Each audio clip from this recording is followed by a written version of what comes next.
नमस्कार मेरे प्यारे देशवासियों, मैं मुकुंद न्यूज फॉर इंडिया में आप सभी का हार्दिक स्वागत करता हूं। बात करें आचार संहिता की। भारतीय निर्वाचन आयोग की आदर्श चुनाव आचार संहिता मॉडल कोड ऑफ कंडक्ट राजनीतिक दलों एवं प्रत्याशियों के लिए बनाई गई एक नियमावली है, जिसका पालन चुनाव के समय आवश्यक है। चुनाव आयोग चुनाव से पहले इसके लागू होने की घोषणा करता है और चुनाव के बाद इसके समाप्त होने की।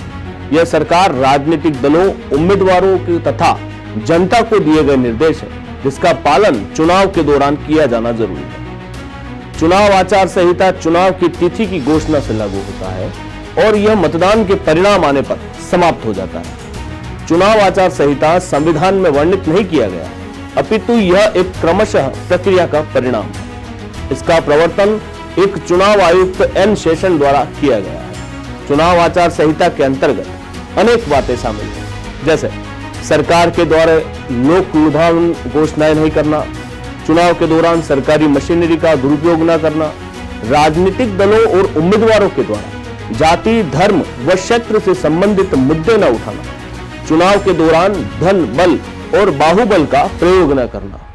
आदर्श आचार संहिता लागू होने के बाद किसी भी व्यक्ति को धन का लोभ न देना। आचार संहिता लागू हो जाने के बाद किसी भी योजनाओं को लागू नहीं कर सकते। अभी फिलहाल वर्तमान में 19 अप्रैल को प्रथम चरण के चुनाव हुए थे, वहीं द्वितीय चरण के चुनाव आज 26 तारीख को हो रहे हैं। जालोर लोकसभा सीट पर एक अलग ही नजारा देखने को मिला। कांग्रेस प्रत्याशी वैभव गहलोत का सामना प्रचार के दौरान भारतीय जनता पार्टी के प्रत्याशी लुम्बाराम चौधरी से हुआ, तो दोनों एक दूसरे का हाथ पकड़कर अभिवादन करते नजर आए। वहीं एक अन्य वायरल वीडियो में वैभव गहलोत की पत्नी हिमांशी गहलोत ने बीजेपी प्रत्याशी लुम्बाराम चौधरी के पैर छूती हुई दिखी। एक अलग नजारा देखने को मिला जब सिरोही, सांचौर, झालोर से लोकसभा प्रत्याशी रास्ते में एक दूसरे से मिले और गले लगकर एक दूसरे को शुभकामनाएं। कांग्रेस प्रत्याशी वैभव गहलोत और भाजपा से प्रत्याशी लुम्बाराम चौधरी जी मेले से सिरोही से आ रहे थे, जब रास्ते में गाड़ियों का काफिला रोककर एक दूसरे को गले लगाया। लेकिन जनता को यह समझना चाहिए कि चुनाव के दौरान एक दूसरे से भाईचारा खत्म नहीं करना। अब बात करें जनता की, तो जनता में मनमुटाव की स्थिति क्यों? अभी एक वीडियो जिसमें आप दृश्य में देख सकते हैं कि राजस्थान के पूर्व मुख्यमंत्री अशोक गहलोत और सांसद प्रत्याशी वैभव गहलोत का लोगो द्वारा पुतला जलाया जा रहा है। साथ ही कांग्रेस सरकार हाय हाय, अशोक गहलोत हाय हाय और वैभव गहलोत हाय हाय के नारे लगाए जाए। आखिर ऐसा क्यों? आचार संहिता के बीच ऐसा कृत्य, वो भी बिना किसी कारण के। ऐसा निंदनीय कृत्य करने के पीछे आखिर किसका हाथ है?